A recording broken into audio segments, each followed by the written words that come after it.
Hey guys, how are you? Welcome back to my channel. It's me, Steven. It is October 19th, 11:12 a.m. I just left the house to go mail my car payment. I really should automate that, but for now, I kind of enjoy writing out that check for the car because it means I have a car. Like I don't even mind paying my mortgage because I own my house, it's very exciting. So I left the house to go to the post office and I thought, oh my God, today is gorgeous. It's beautiful. It's maybe 70 degrees, sunny. Still, we've had some serious wind recently. It's perfectly still, very dry, of course, it's the desert. And I thought, let's go for a drive. And then I thought, I haven't been to the Hoover Dam in 4 years, more. So I figured, let's go for a drive. The drive to the Hoover Dam is so pretty. And so I figured, let's go. Have you been to the Hoover Dam before? If not, come along with me and we'll see the sights.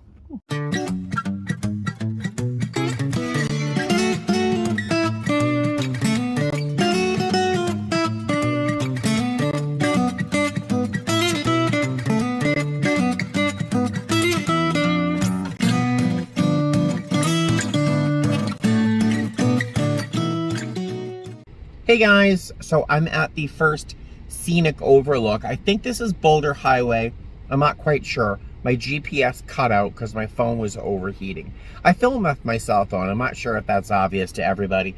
I film with my cell phone because I'm not about to spend $700 on a camera to film my life, which is not that exciting. So I used my phone, but it was overheating, so the phone decided to turn off GPS and let the camera go. So I guess the phone decided the video is more important than GPS. So I think I'm on the Boulder Highway. I'm at an observation point, an overlook to Lake Mead. So let's get out and take a look. All right, so I'm at the first observation point, scenic overlook. And I think I'm on the way to the Hoover Dam, but look how pretty.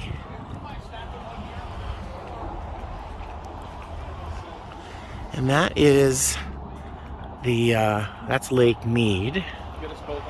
Now, if you see how the reservoir is ringed by that beige bathtub ring, that's where the water's supposed to be. That's where the water level should be, but we have a 20-year drought, so that's that. But it's a beautiful day out here. So my GPS isn't working at all. I have no signal out here, so I hope the car doesn't break down. But I asked some guys on a motorcycle who seem to know where they're going if I was close to the Hoover Dam because GPS isn't working. And he said, if you pick up a stone and throw it, you're almost there. And I said, as gay as I am, you don't want me throwing anything. It wouldn't be good. And thankfully there was a laugh. But let's go to the Hoover Dam.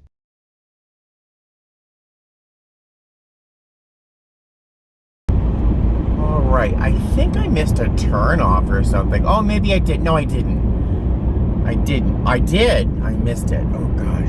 All right, well, I missed a turn off because right now I'm driving over the bridge that is by the Hoover Dam. So I have to somehow find a way to turn around, which I think it looks like that sign says maybe in a mile. So I missed the turnoff, but I get to drive through some very scenic landscape. In fact, I think right now I'm crossing into Arizona.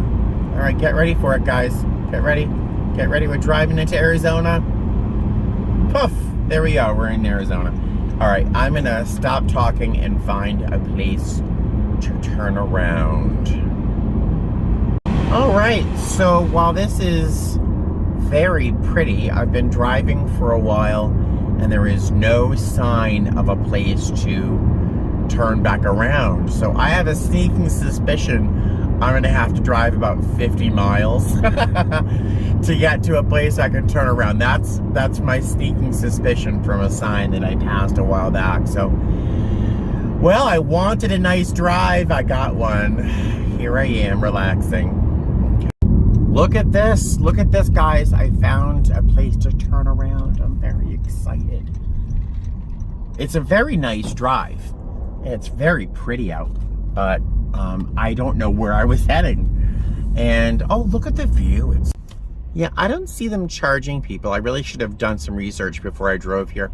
But there are signs saying prepare to stop, roll down all windows at checkpoint, which is not a problem because it's so beautiful outside. But I think they're just probably looking for, you know, people who are traveling with some ill intent or something. Yeah, they're searching all the cars. Just momentarily. This is like KCM. They let you through, but then they randomly check extra cars for security. Hello. Middle-aged, thank you for asking. Good. Does anybody have it? Oh, not anybody. It's just you, huh? Just me and some fat. Any firearms in the vehicle? No. Okay, stay to the left all the way. Thank you, love. Have a good one. Bye-bye. That's my standard line when someone says, how are you? I say middle-aged, 30 pounds overweight. How are you? Or thanks for asking, living the dream. All right, so let's go to the Hoover Dam. All right, so we're pulling into the spot where it's the best way to see the dam. Oops, I'm gonna do this without hitting anybody. Do you see that zigzag that people are walking up right there? We're gonna walk up that to get to the scenic overlook.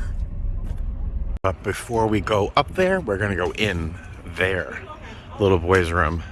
Well, it looks like I'm gonna get my steps in today. It's that walking zigzag. Oh, you can cut up some of it with some stairs. Well, we'll see what I can do. All right, so I got to the top of those zigzag stairs over there. There's the sign for Nevada. And here's the beginning of the bridge that crosses over in front of the dam.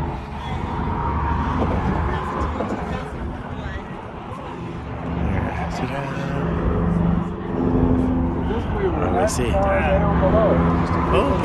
we're high up there.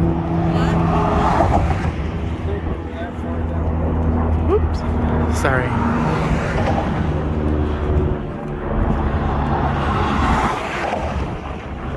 Wherever I am, I can't escape the sound of traffic. Look, look, look.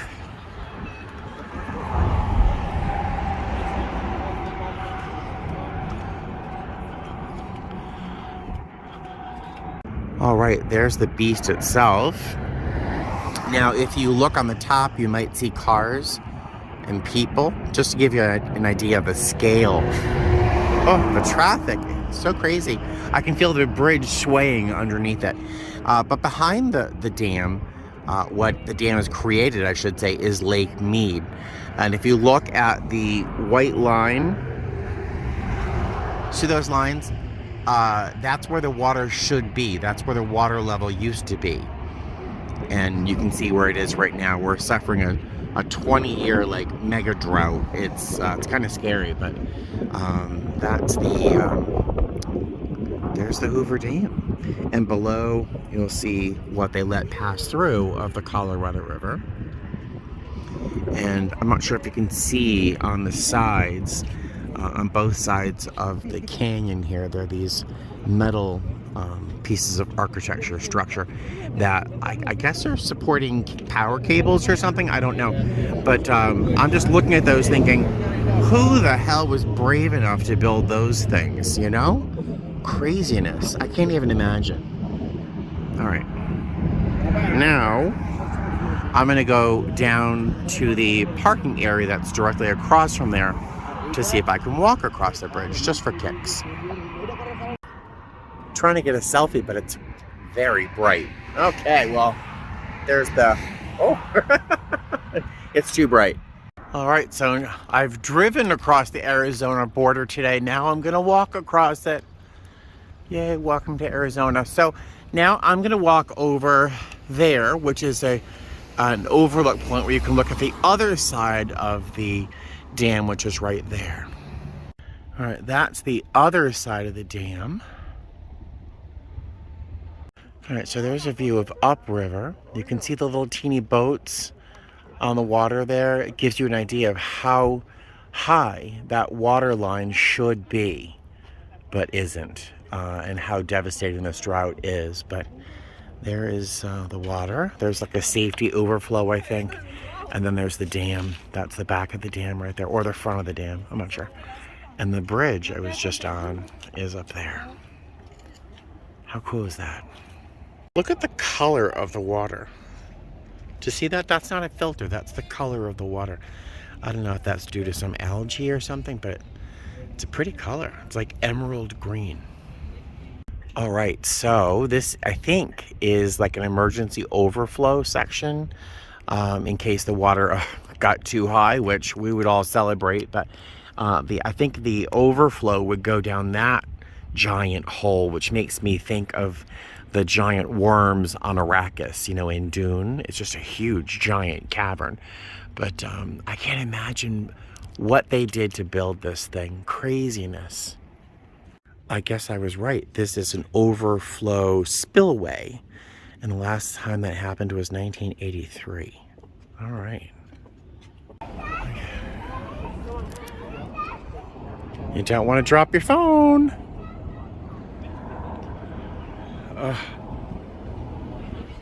Look at that bridge. And we're gonna walk across there. And I parked way over there, about halfway up. If you're gonna come here, by the way, if you are to come here, anywhere you park before the dam and then just after it is $10. If you go up just past those parking spots, oh, a bee just landed on my hand. Just past that, it's free. Just saying.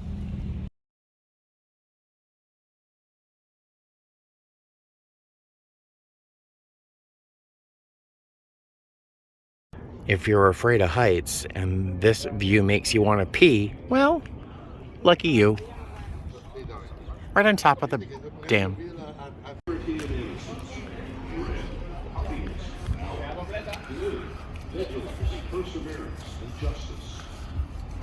There's the flag up there. You can see it's not very windy out.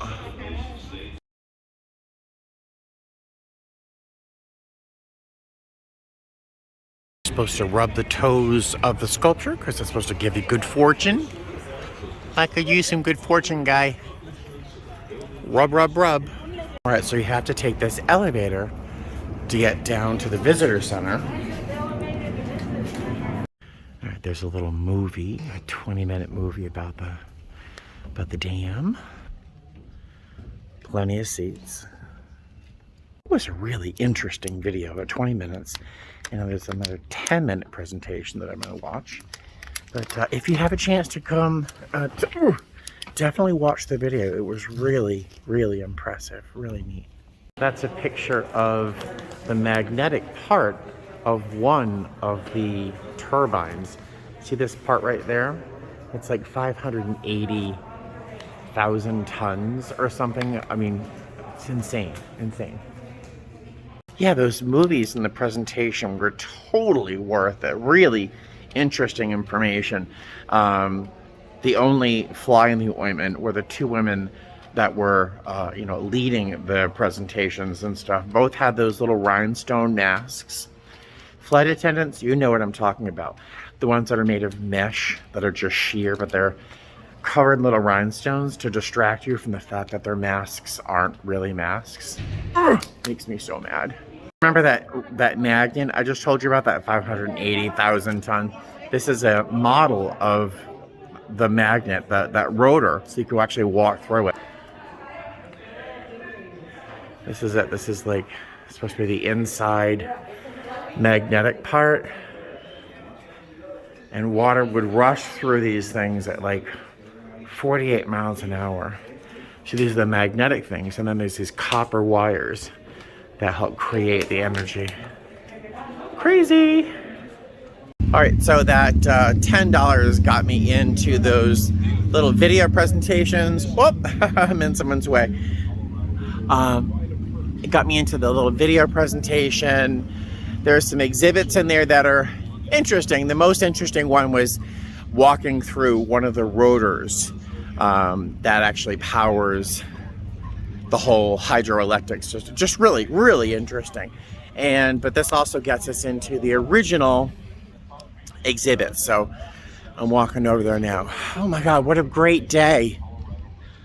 How cool is this, right? This is one of the original exhibits. You can see Lake Mead here.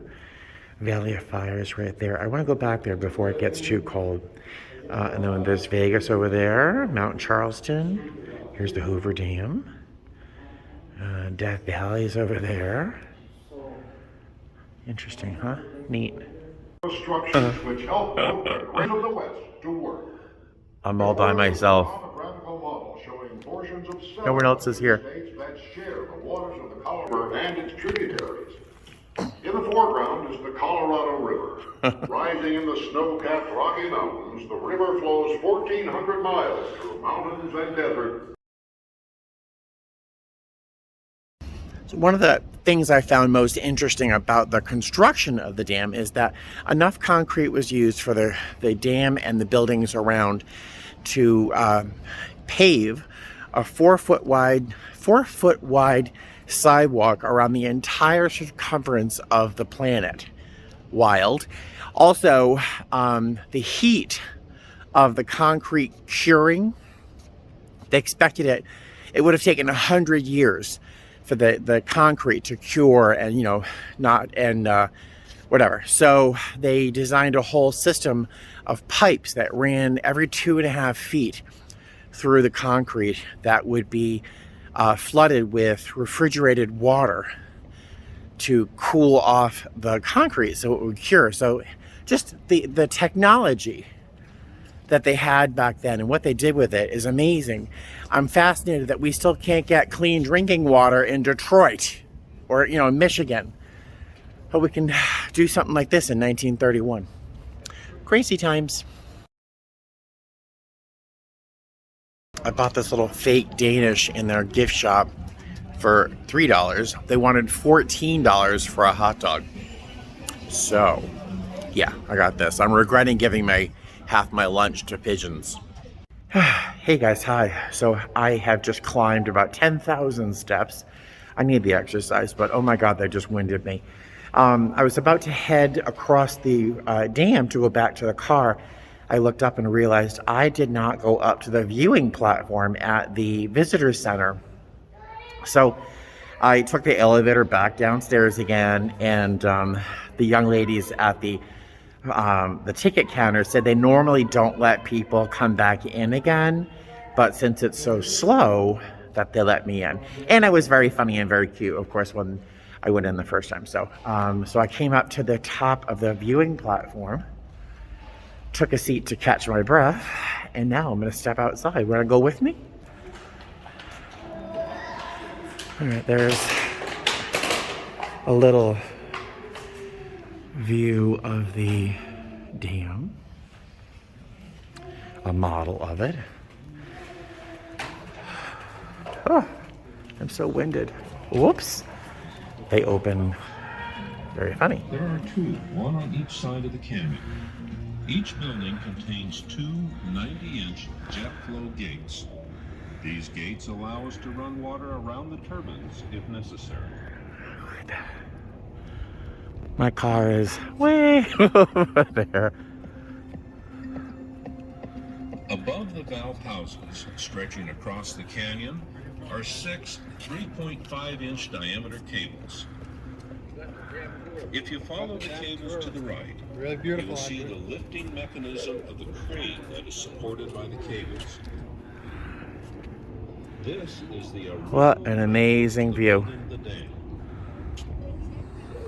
It is the oldest and largest that's the continuously operating cable cable for a crane that was used to build the dam. It's still in existence. The crane is used to deliver large equipment from the road to the ramps below. Wackiness. All right, so you've seen enough of the dam. Sorry, I'm probably boring you to tears. I just think this is so neat. At the tenacity, courage, and skill of the fearless man that performed some of the most dangerous undertakings on the Boulder Canyon project. So the recording behind me is telling me See these cables right here that go up? There's 6 of them. Actually, I think 6 on a side.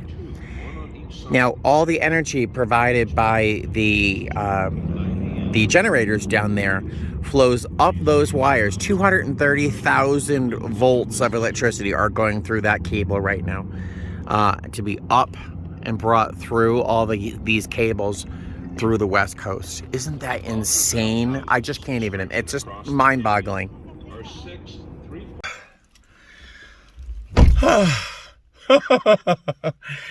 Hey guys, all right, so what a nice experience. This was such a nice experience.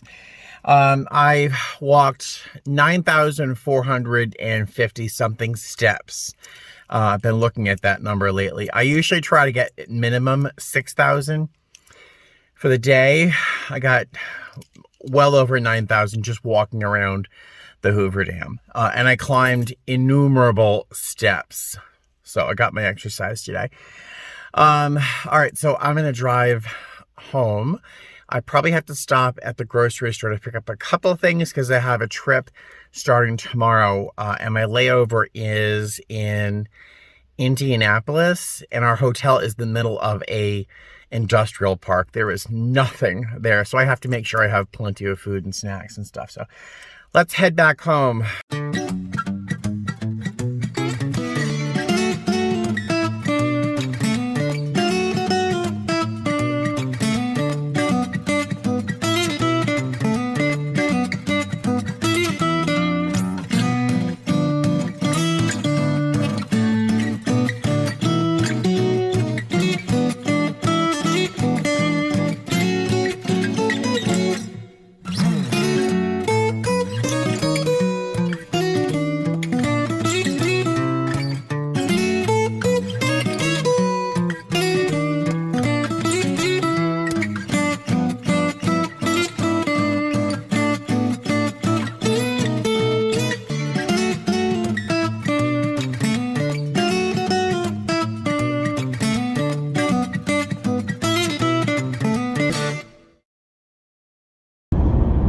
I don't know if you can see off to my right. I can't turn the camera because I'm driving very fast.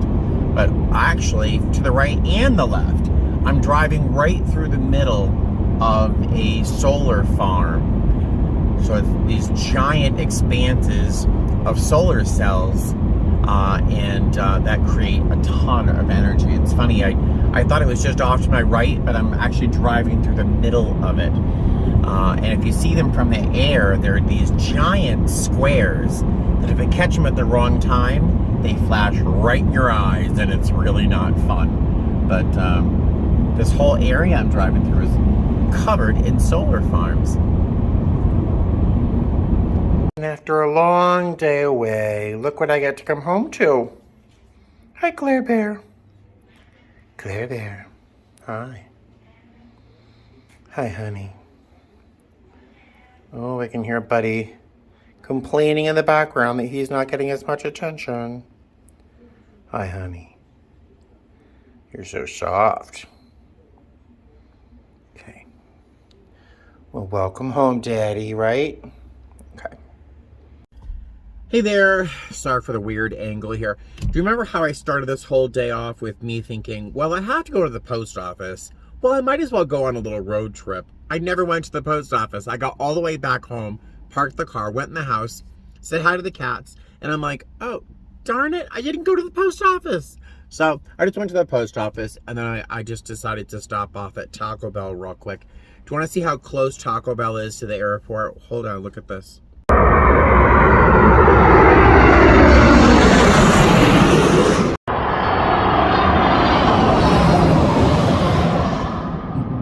Yep, that's the parking lot at Taco Bell. You just look up and the planes come swooping right over you. It's kind of exciting. All right, so I'm going to go home, say hi to my cats, and then pack my bags for tomorrow. It is 6 o'clock, and my show time is, I think, at 9 something tomorrow night. So I will see you on my next video. Oh, there's a little petite airplane. All right, I'll talk to you guys later. Fly safe. Bye.